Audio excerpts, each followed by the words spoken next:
episodes na ng Tolome. Walang matigas sa isa na pinik ng misis, diba? Pero I'm sure ikaw mismo namimiss mo. Yes, pero makikita naman nila ako sa lansangan at pag-iikot ng buong Pilipinas. At pagka na-miss nyo ako, nasa YouTube tayo, mapapanood nyo yung Tolome, yung hindi pa nakakapanood. At ito, pinaghirapan namin, parang pelikula yung pagkakagawa. Last episode tayo, tomorrow lalabas. No? At parang sabi ko nga yung director ko, si Direk Enzo Williams, talagang pinagbuti niya para mapaganda itong season 3 ng Walang Matigas sa Pulis sa Pilipinas. Karamihan pala sa cast, hindi mo mamimiss dahil sasamahan ka daw nila sa paglingkod. Yeah, mga kampanya rin sila. Kaya nakakatuwa, di ba? Si Beauty sasama, si Nino sasama, si Dennis yata, baka sumama rin to. Si Kim Gutierrez, Agimat Party List to, third nominee. Ang bongga. Pero ang daming nga sumusupport sa'yo, Sen. Kaya nagpapasalamat ako sa lahat na patuloy na susuporta. Alam mo ngayon, sa dami ng nangyayari sa politika, sobrang dumi, pagbubato ng mga fake news, grabe yung mga paninira. Sabi ko lang, God bless you sa mga gumagawa ng mga hindi maganda na yan. Magpapakalat ng fake news. Alam niyo, lahat ng tumira sa akin, nakakarma. Pero Sen, eto nga, yung iba, nagtataasan ang kilay doon sa mga survey kasi parang ayaw nilang maniwala, no? Kasi pag pinag-uusapan yung mga tumatakbo, isa ka talaga sa talagang nababanggit lagi. Pero parang ibinababa ka doon sa mga survey. No comment na lang ako dyan, pero kayo na mismo humusga pag nasa ground tayo. Anywhere I go, makikita mo yung pagmamahal, yung pagmamalasakit sa iyo, mararamdaman mo yung yakap nila, yung higpit ng yakap nila, yung tilik nila, kaya yung halik nila, yun yung doon pa lang alam ko na mahal ako ng taong bayan. Parang alam mo sa dami ng pinagdaanan ko, yung roller coaster ng buhay ko, ang layo, lalo na nung 2019, nung bagong labas ako sa krame. Tapos kung ikukumpira mo ngayon, ang layo, malayo na. Sa tingin ko nga, yung nag-number 1 ako na senador noon, sa tingin ko, halos gano'n na ulit yung pagtanggap sa akin ng mga kababayan natin ngayon. Dahil alam nila na si Bong Revilla, lumabas sa may katotohanan, yung mga issue sa atin, hindi totoo. Tapos, nagtrabaho naman ako bilang senador. Marami tayong naipasang batas.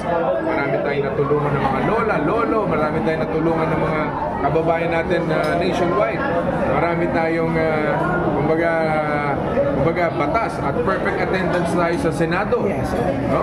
Never been late, never been absent. Simula nung bumalik ako, So, nakikita nyo na nagtrabaho po ako. Hindi po ako nagpabaya bilang senador ninyo. Kaya masasabi ko lang, kahit na ano pang gawing paninira sa akin ng mga katunggali sa politika, pero hindi ko sila tinuturing na katunggali. Kung sila'y tinukonsider ako na katunggali nila, ako hindi po.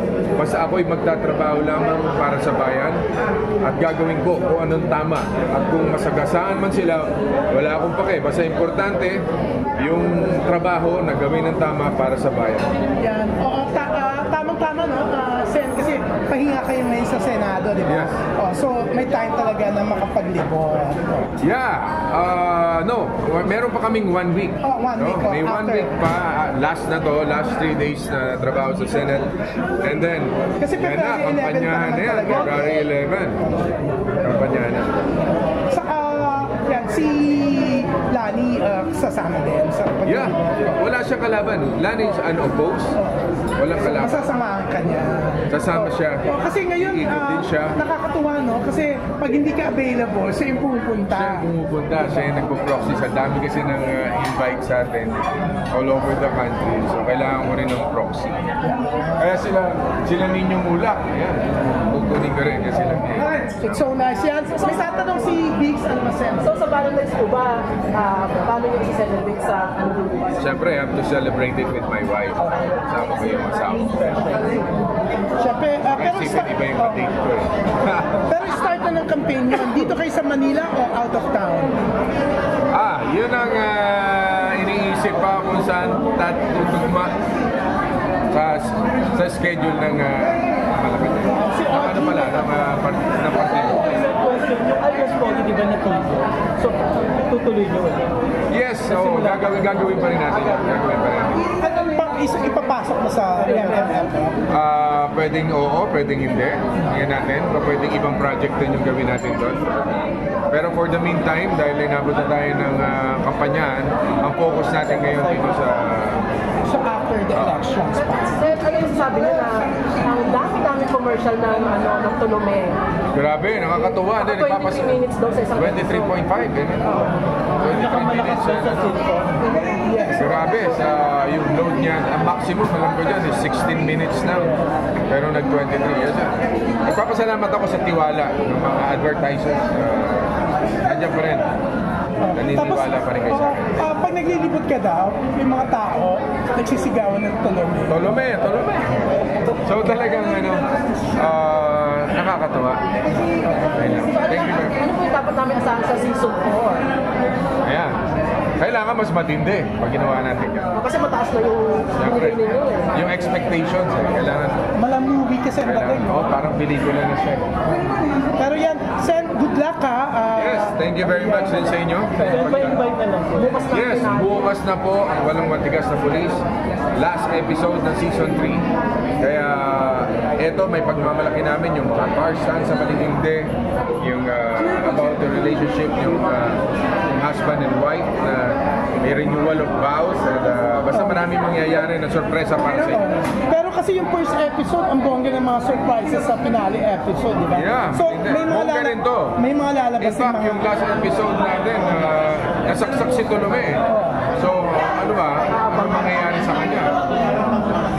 Hindi naman siguro siya mamamatay, pero tingnan nyo, panoorin nyo na lang kung ano mangyayari. So, marami